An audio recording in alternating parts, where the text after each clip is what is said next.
So this next session, let me give you a short setup for this session. In all of these extraordinary sessions during Academic World Quest, we're looking at certain issues and we're talking expert development. But part of our work at the World Affairs Council and part of this World Quest is to kind of, if you will, if you're a camera, you're zoomed in on an issue, but then you zoom out. And this, we're hoping to be a kind of zoom out session. Back to some of the dots of the issues that we're talking about, that we're learning about during Academic World Quest. So just for example, if we think a minute about the interconnectivity of what Anastasia just told us about where she is in Ukraine. We all know that there's a war happening that, and we know some of the facts of that war, and we're going to learn more. But that situation happening in a country halfway around the world is actually affecting us right here, right now, in very real ways. There is a connection between everything that is happening in and around Ukraine and the price of food, the price of gas, the situation of our own national government, the priorities of the United States government that affect our lives here today. And that is connected to what's happening in China and Taiwan. And that situation is connected to what is happening in Africa. All of these things aren't happening in a silo alone. They're connected. And I'm hoping that this session will help some of those connections between the issues that we're talking about today, yesterday and today, and through Academic World Quest. So that's part one. Part two is, I just want to share with you one of my own thoughts, and then we're going to ask Bob Seidenschwartz, who we met yesterday, share some of his thoughts. And we've asked you, following Anastasia's session, you may have some questions, particularly about Ukraine. But before going to Bob, I want to share one thought with you. You know, in this, for those of you who were in the session with Ambassador Lofton, it's a really interesting session. I want to share with you one of the things that came out of it for me, is that we talk about a global marketplace, that we're in a globalized world, that our economy is global. And you know that because at almost every single one of you pocket and find your smartphone, right? That little device is not something that one person makes in one place and is provided in one thing. This is a globalized internet. The thought, the tech, and the trade and the economy that allow that thing to end up in your pocket is a totally globalized thing, right? Now that's a thing. That phone is a thing. But there are other globalized economies that are not things. They're ideas, they're values, their ethics. And these things are also occurring in a globalized economy. It's not just the phone and the car and the TV set. It's ideas like liberal democracy, like free market capital, like socialism, like these ideas aren't just living out there alone, are part of our connected and interconnected world. And because they're in a marketplace, they're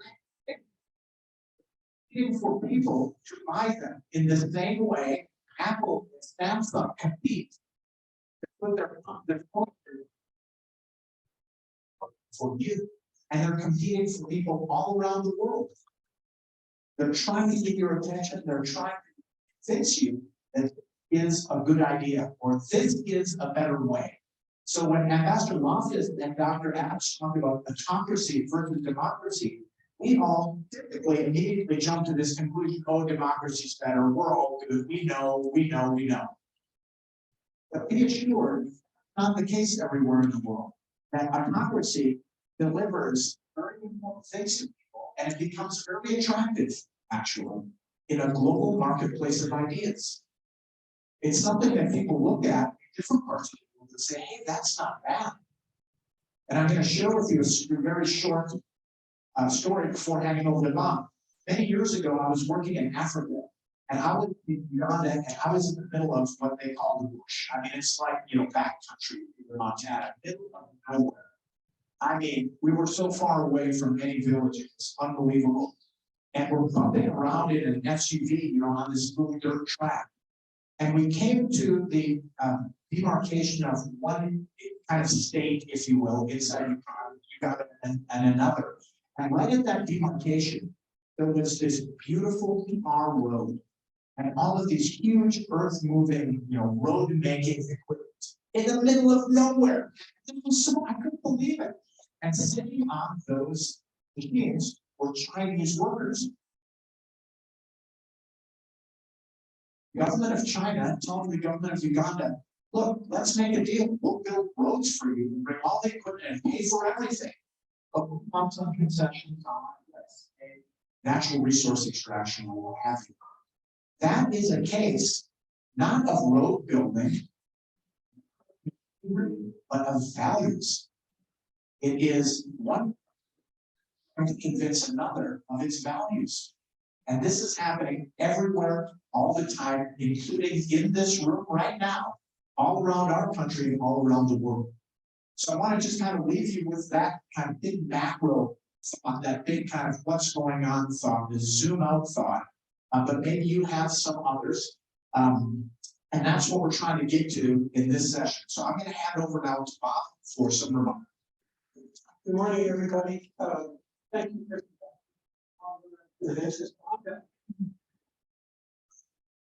First, it is a privilege to be here today to share some thoughts with you. And as President said, the more brief we can be and the more we can allow you to ask questions, that's really the importance of our gathering. So I will make a few brief remarks.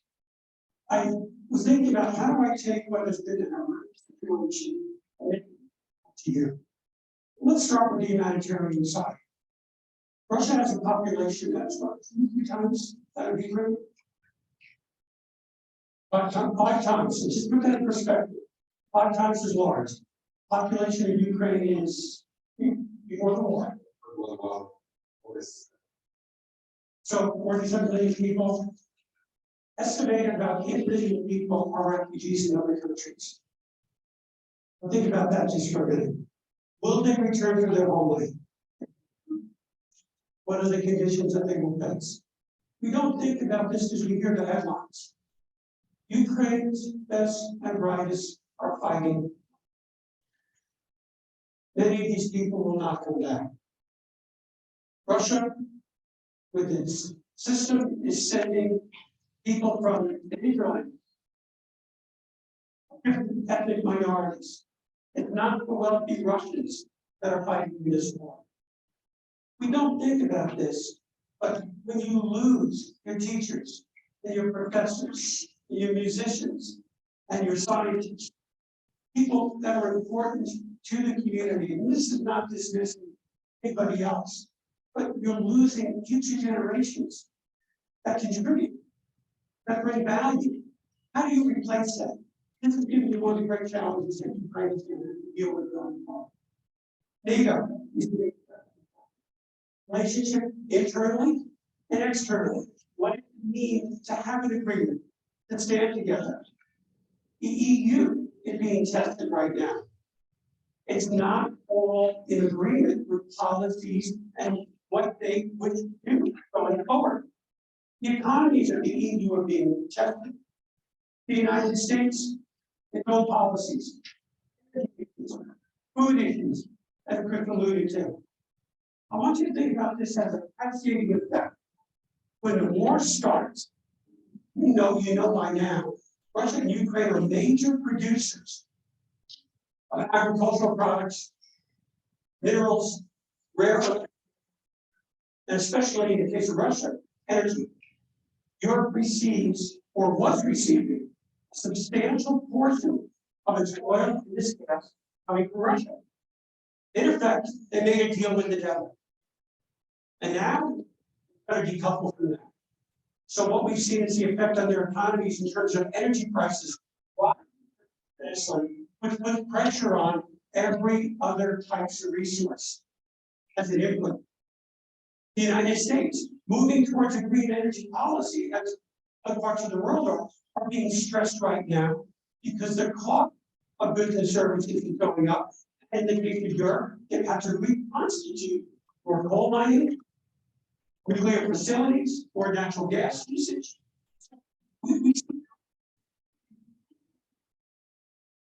Think of this in terms of the natural environment. You have a carrying capacity, and that carrying capacity working at 5 people. What happens when you have 50 or 100 or 1,000? You start stretching the system out. And that's what we're seeing all over the globe. Chris mentioned geopolitical issues. China and the US. They're discussing the potential of China maybe shipping materials in terms of to Russia. That would stress other relations. What we're seeing right now is issues that are affecting every part of our political, economic, and social constructs. And how and what it will look like, I'm here to tell you, I don't know. We can make guesstimates, we can make observations about what may happen, but all over the world, these types of events have a life of their own. And as they move forward to make predictions about what we think, what we know, many times are just guessing. What we do know is that the current support for Ukraine is part of a much larger geopolitical issue. And another part of this too that I think you can all probably understand and relate to, you've heard the expression artificial intelligence. That is being played out in real time right now. One of the reasons that Ukraine has been able to be successful, both militarily, as well as logistically, is their advanced usage of technology and most importantly, education of their population and the ability to use it. When the war started, they uplifted critical information to the cloud. Now, think about that for a minute. Didn't go into some storage on the ground and went into the cloud. What does that mean? It means they're effective where Russia is right now. And this is going to be a critical component going forward. Militarily, as I mentioned, asked Yuri about the population. Russia's military is significantly larger than the Ukrainian military. But Ukraine is using with their own abilities as well as Western technology. Companies that are operated right here in the United States are providing satellite imagery and cooperation, yet the most real-time information about what's going on in the battleground. Drones are being used. This is the future. The future of war is going to be fought in the 21st century right now, with intelligence coming from artificial intelligence and what economies have the most advanced. So I want to stop right there because I just want to give you a couple of things that you want to hear, and we can start answering questions. Great, thank you very much, Mike. So once again, we welcome your questions. Just come up to the microphone if you have anything. The current events, this is anything goes right now. This is any specific situation, or if you have questions on the kind of broader interconnections, this is your moment. And for those students who have just recently arrived, or those who have not asked a question, this is your moment. Why not? Come up and ask if you've got something.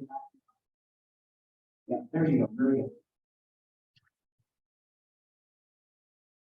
We want our best to be thoughtful and brief. Brief, gentlemen. Over to you. Hi, my name is Caitlin. I was just wondering, in your opinion, how long do you think this war could go on for, or what could potentially help?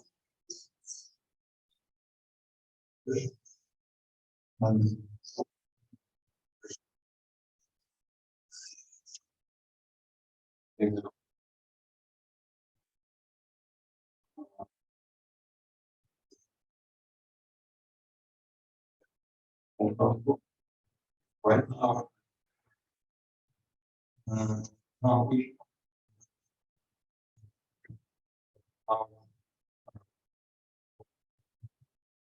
don't want to, and I bring one the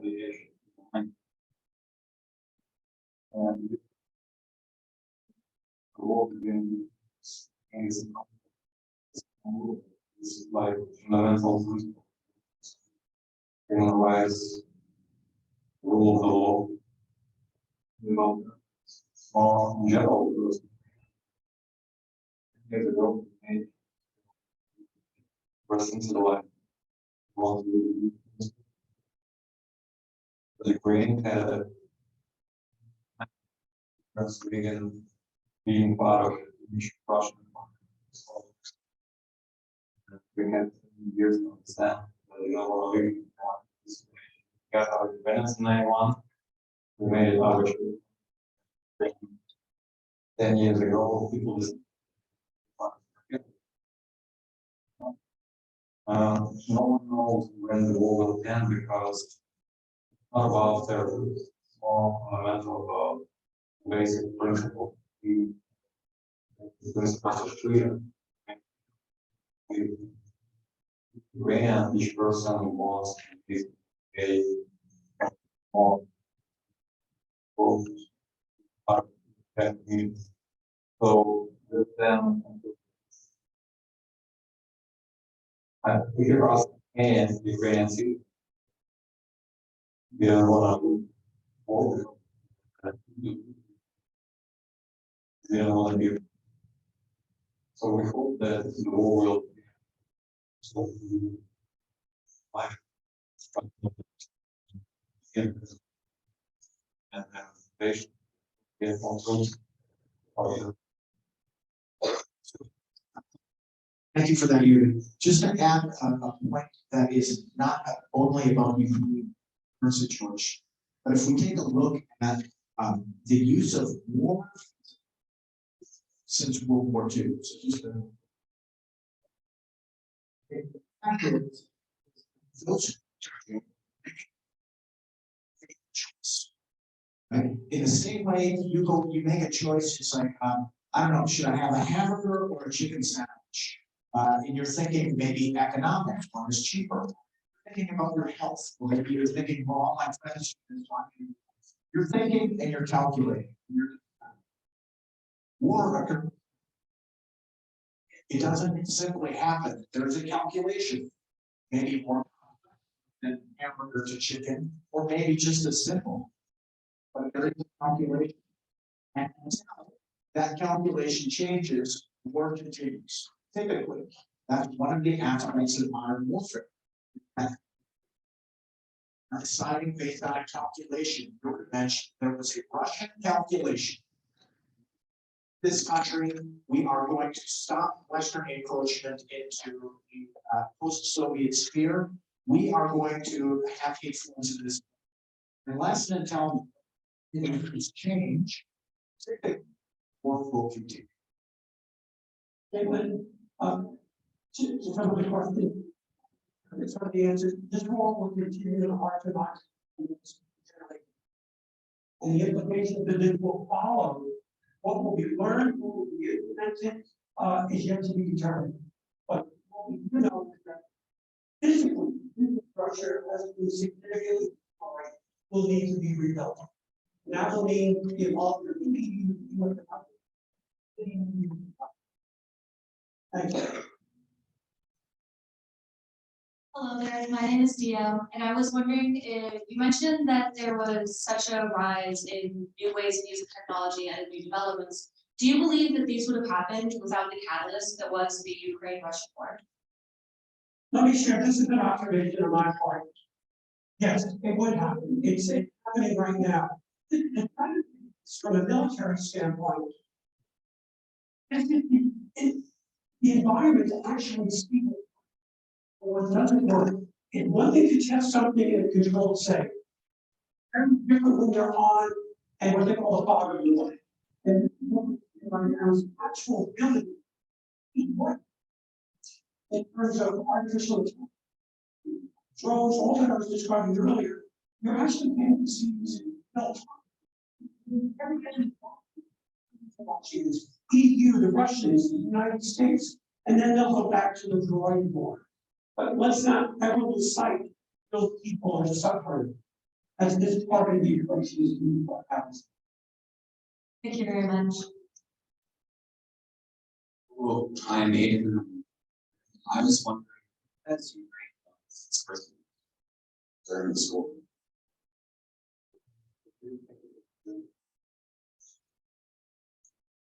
We can find a meeting.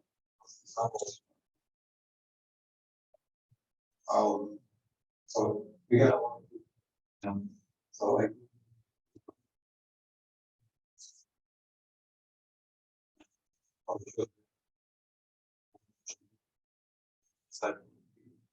And they start. They just let him go. Even he didn't. Well, right now, yeah, way how we change Russian folder to one through come back all over. It doesn't house.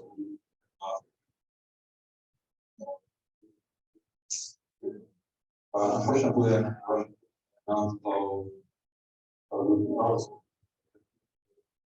was a last example that should also in national law, some laws say that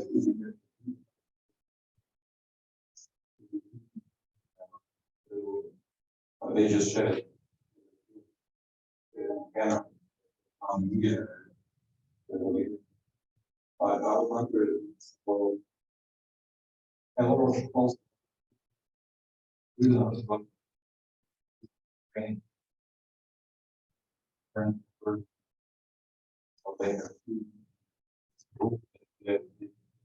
them.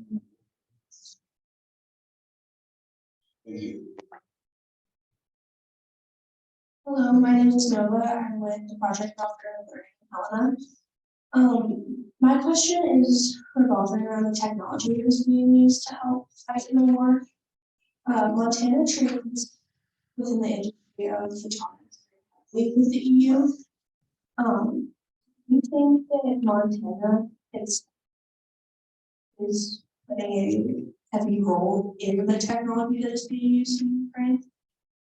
No, I don't know if we're playing a heavy role, but to your point, just where Montana is in some capacity contributing in where satellites, in different levels of cooperation that we see. There's a lot of participation is to a degree.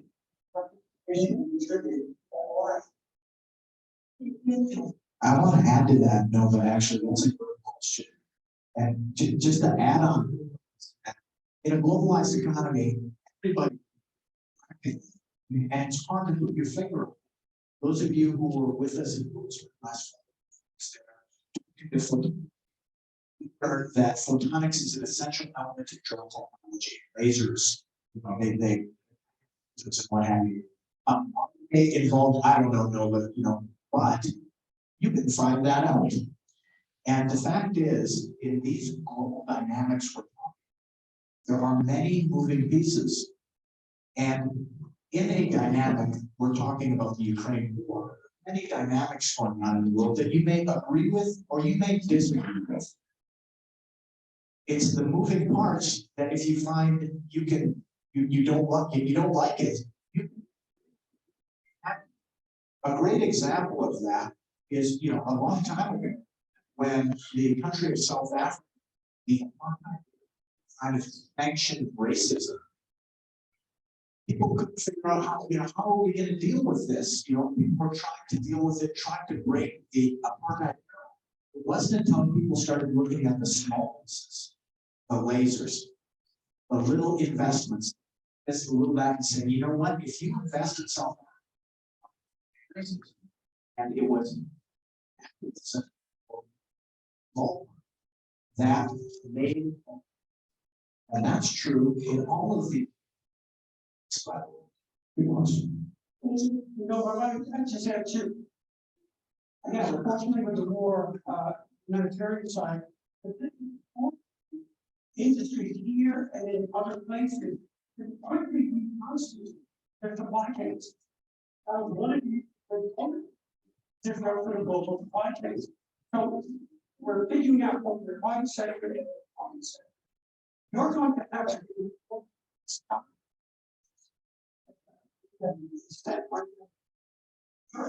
As well as the US, and you're finding that you're looking at several years forward. That is required to just build this missile in years' time. You have multiple suppliers. That process is being accelerated. That's one of the things that we do very well in the United States. Where there's profit to be made, we quickly rise to the occasion. Thank you. Hi, my name is Melinda, and I'm from Superior High School. My question is primarily for Dr. Zinchenko. Generally speaking, are Ukrainians feeling that this war is going to stay between Ukraine and Russia, or are they feeling fear that it may escalate?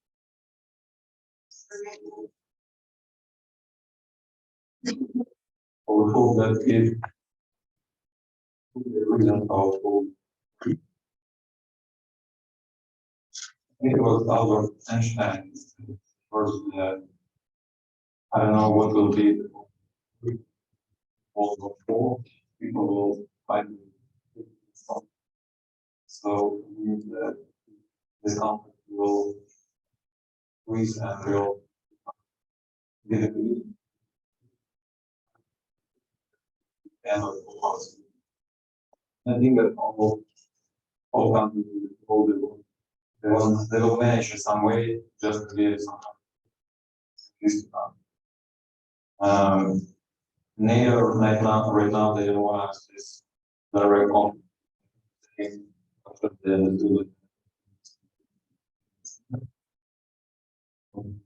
I think that no matter what you hear from me,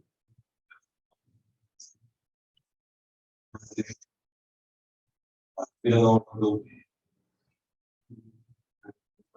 Someday, I don't know what will be. That as it goes for 1 year, I think that it will stay good.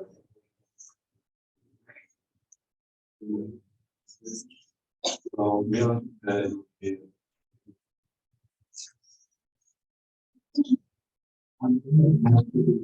If you don't mind, just begin. And yesterday, for those of you who were there, you heard Dr. Adams. Which I agree with. She said, "Thank goodness for nuclear weapons because it calmed everybody down." Right now, that statement I totally agree with, except it would be.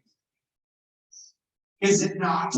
I mean, think about that. Like, thank goodness we have the ability to destroy all life on planet 10 times over, because otherwise, where would we be? What? Less, one has to agree with that in your current situation. And your question is about, what about World War III? That is about a change. That is not about a conventional war in Europe, right? And we worry rightly about it. Okay, but this is another really great question. Not a Ukraine, Russia, or a Russia NATO. This is the world. A world that is bristling with conflicts that can destroy us, and we are of course naturally that would take place. But when Russia last week decided to suspend its participation in the proliferation treaty, that's just one little, can you imagine like a big spider web over here, and it shakes the whole web. The whole thing is shaking because over there, everybody is listening. The world is saying, are you saying that you're not in the game on not anymore? Do you mean to say you're going to shoot nukes in Ukraine? Is that so? The world is now on eggshell on your question on this issue. It's not just in Ukraine, it's everybody. Great question. Small one, but it is that Well, they have, they don't have. So they say that the main way is something bad, they will buy it. So people have been watching how the president of Ukraine has been handling this, and I think that that will change the face of what people expect of their leaders in the future. How do you think that will change based on the actions of how Zelensky has handled this? Sorry, it's he's got the session. Really, right now is done.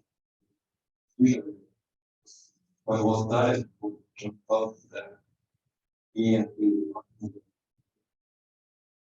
one. Oh. And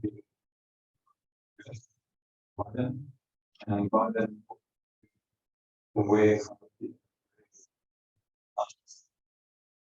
and maybe you're early.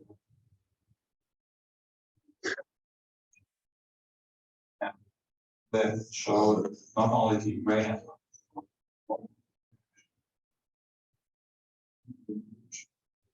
Stayed and last year he just leave. So this. Now, 4/7 report. Yeah, working. I think that he's a great example. Thank you.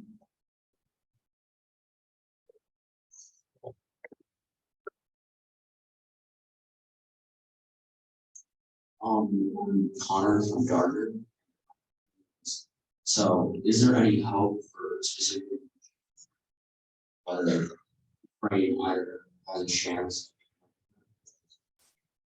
option to So we hope that we will resolve it. I think that if you don't have enough weapons.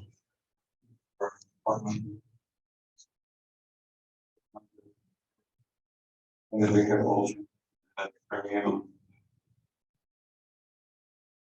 At the beginning of the war that may have not been, what typically military people thought would happen, or more clear, that would be a primary objective of Ukraine.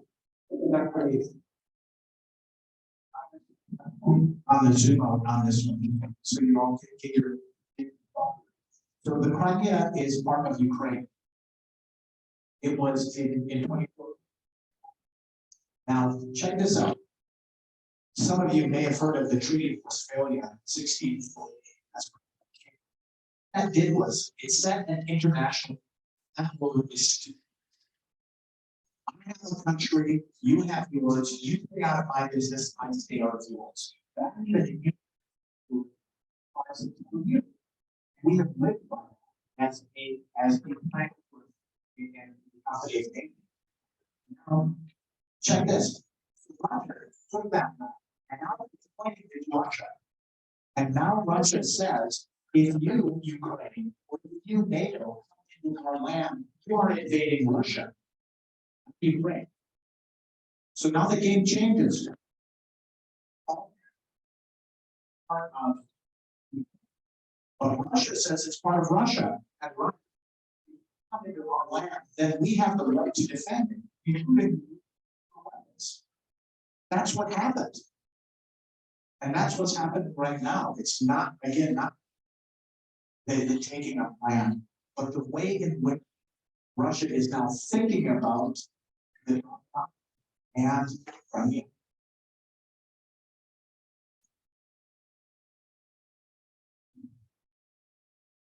Hello, I'm Austin from Lockwood, and I had a question about the UN. I was more specifically concerned with how effective it is and eventually. I better take that one, you went for 20 years. Famous quotes to answer your question. Wasn't it UN, you have to invent one, right? Because in the community of nations, we are all so put together in a globalized world that we need a place. It is absolutely agreed that the United Nations is not quote unquote as effective as we would like it to be. Now, I'm to say this not to scapegoat anybody, but it's something we don't all do. The United Nations is not a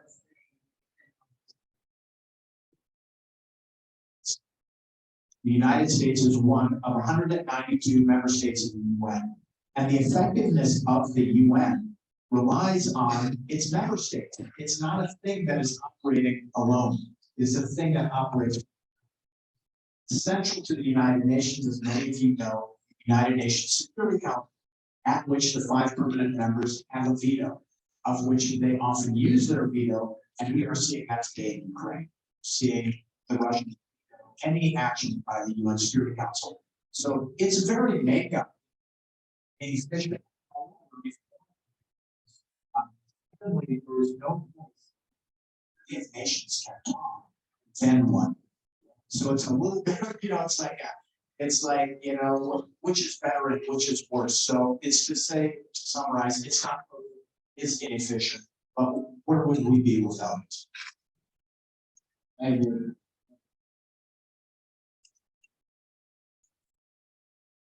And it's more of a niche question, but I was wondering how you all felt about movement to restrict.